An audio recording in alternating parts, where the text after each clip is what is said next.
Hi, this is Matt from tracyandmatt.co.uk and from unboxings.com. Inside this large brown box I actually have a projector. This one is a Mutsubishi Electric DLP projector and it's the XD600U model. I'm going to just have a quick look inside and actually look at the projector itself before I hook it all up and actually see how it performs. So inside the box, first of all, we have a bag, which I'll come back to in a second. I just want to get the box itself out of the way. And then the projector, well, it's not terribly heavy. According to specification, it actually weighs just under 8 pounds, which isn't particularly heavy. So let's just take all the packaging away, like so.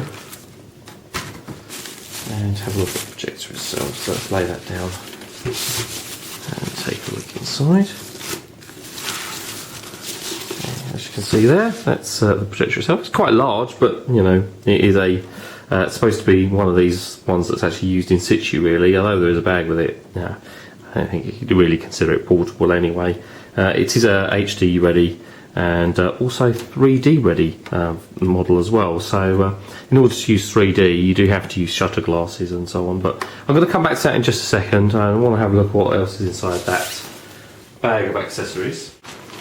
So I guess this is a travel bag, so if you're going to be using it for presentations and stuff away from your office or whatever, then you can use this travel bag.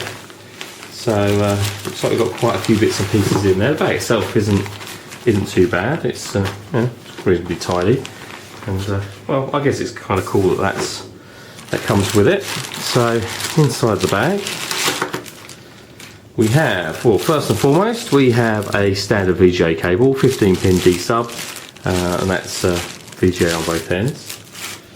We have a European style mains plug, which with a standard IEEE connector on one end, a UK mains plug, again with a standard 3-pin IEEE. Batteries for the remote control, and we have a remote control, pretty straightforward. It's got the power on off, magnify, aspect, positioning and all that sort of stuff, keystone correction, yeah, all the sorts of bits and pieces that you pretty much would come to expect from a remote. We have a user manual and a CD-ROM there, which has that Acrobat reader on there, so it's the CD-ROM in PDF format presumably. We then have, well, I'm not really sure what this is, so let's just peel it open and take a look.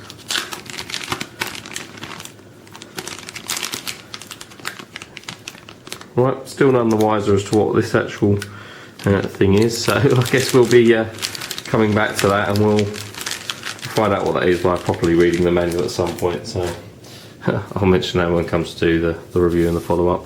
And then we've got sort of some warranty information and the actual manual itself. Manual is in English, French, German, Italian, Spanish, what looks like Chinese and Portuguese. Very straightforward stuff as far as I can tell there, and yeah, fairly basic. So it's only a small portion of the manual itself that's in each language, so fairly straightforward. As I say, information there that's available. So let's just move that stuff out of the way and grab the projector, bring that back. Quite like the fact that it's white, and well, that's going to sort of blend in to you, I would think, to most office environments. On the front we have the lens itself. Obviously that's where it projects the image from, so it's pretty large. We have focus lens, focus adjustment on the front as well. The infrared receiver is on the front. Then we have a couple of panels that sort of open up there, and that's where you actually gain access to the actual projector bulb, which I'll just put that back on like so, and that panel at the top just opens up to actually gain access to the bulb for replacement. Got controls along the top at the back there. I'll just turn that round. And so first of all, we've got the positioning, the computer video modes, keystone correction, the menu and the power button. Then you actually do have a zoom control on the front there, so you can actually just vary the size of the projected image without actually moving the projector to or from the screen. On the back, well, lots of controls, as you can see, or actual connectors rather than controls, sorry. So obviously we have the power plug first of all. Then we have audio out, audio in, 2 times audio in, because we can have more than one computer signal actually in at one time. So you have 2 audio connectors for that. And there is a built-in loudspeaker, 10-watt mono loudspeaker on the actual projector itself, which is useful enough if you just, you're going to use it for presentation and everything else. You don't have to worry about external audio equipment, so that's pretty useful. We then have audio in over phono, and then S-video and composite video inputs. HDMI, which is obviously much of a plus point, because most HD equipment will have HDMI, almost all, I would think. Then we have monitor out, so I guess that works as a pass-through for your other equipment here, or if you want to connect only one source, I guess, from your computer. If your computer's only got one VGA out, you can connect to the projector and to a monitor. Particularly useful if you're doing presentations where you want to see your own monitor screen when you're doing the presentation, rather than having to look over your shoulder actually at the projected image. So that's pretty cool as well. Serial port there and LAN, well, I think they're both used for pretty much the same thing. It's actually for remotely managing the controls over cable or your network, remotely managing switching between your inputs. Again, particularly useful if you're doing a presentation with more than one input, so you can flick between different ones, turn on and off, that sort of thing, over actually the serial or LAN connection. There's also another IR receiver there on this end, so that it doesn't matter if you're in front or behind of the projector, you can actually use the remote control. There's a Kingston lock there also to stop anybody walking off with it. On the bottom we have actually adjustment feet, as you can see there. That's actually to adjust the angle that the projector will sort of face or angle up at the screen. And we have mounting points here, 3 mounting points, as you can see, actually used if you want to screw it down. Also it will work if you want to mount it that way round on the ceiling. It will work upside down, and it will also work in rear projection mode, so if you actually want to put it behind the screen and project from behind, that is also supported. Obviously keystone correction, all those sorts of things are also supported. So that is obviously a quick tour around, and spec wise it's DLP, 4,500 lumens, so that's pretty bright in actual fact. 2000:1 contrast ratio, again pretty good. It's HD, let's say 3G ready. In order to use 3G though, you do need some other equipment. First of all, you're going to need a source that can produce a 3D signal, and then you also need shutter glasses. But once you have those, this projector will actually support the 3G image. The projected size, well, works up to, from 40 inches up to 300 inches. Pretty large in fact, and that works over a throw distance of just under 4 feet to just over 29 feet. So pretty good distance supported as well in terms of distance projector from the screen, and also the size as well. Not sure how much difference the zoom makes, but again we'll talk about that when we come to do the follow-up.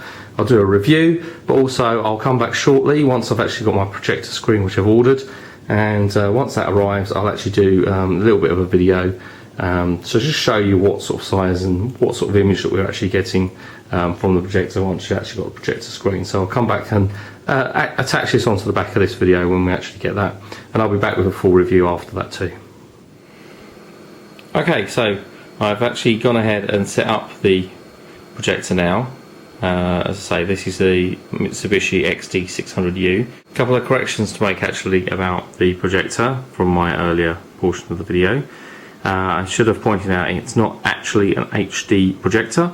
It will accept HD video sources and will actually display them, but it isn't HD in its own right.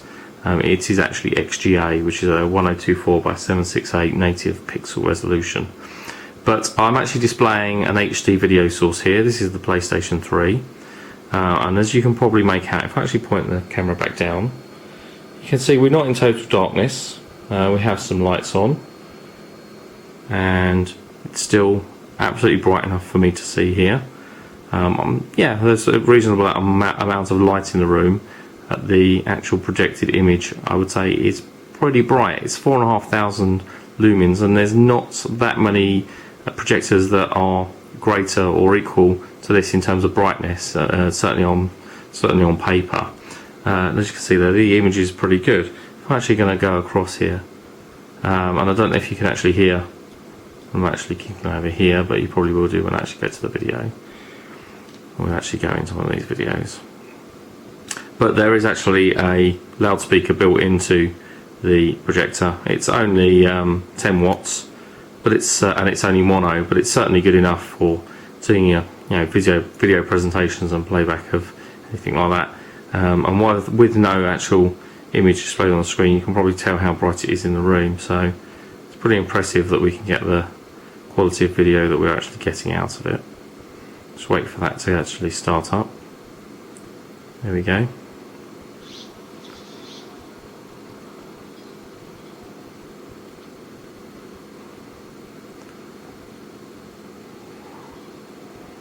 Let's just go through these menus quickly.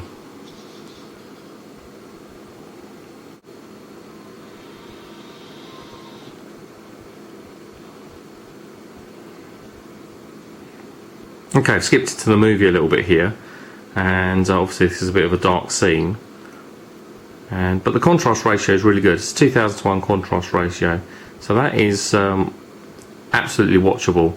I'll quite happily be watching this, and I will be doing so after I finish recording this video. You might notice a little bit of flicker on the actual video that I'm recording, but that can't be seen with the human eye. It's just down to refresh rates, so that's the only time you can actually see it, is actually through there. And if I zoom in a little bit, that's probably less apparent. But yeah, absolutely very good quality, and the video quality, well, very impressed with it. Sound isn't bad, considering that it's only a 10 watt mono speaker. It's acceptable for what we're doing here. If I zoom back out, and if I pause and zoom back out a little bit, which I'm about to do, you should be able to see, and I should play it a little bit further forward. I haven't actually set up or adjusted the keystone correction or any adjustment at all, and it's okay. There is actually an auto keystone setting on the projector, which I'll check out too, but that does give you just a sort of brief overview of what the projector is capable of doing, and I'll have a full review of the Mutsubishi XD600U over the next sort of week or so. I'm going to spend a bit more time using different inputs, using my PC, watching some movies and some other bits and pieces, and I'll have a full review for you, as I say, over the next couple of weeks. And I'll have more videos and reviews for you on tracyandmatt.co.uk very soon.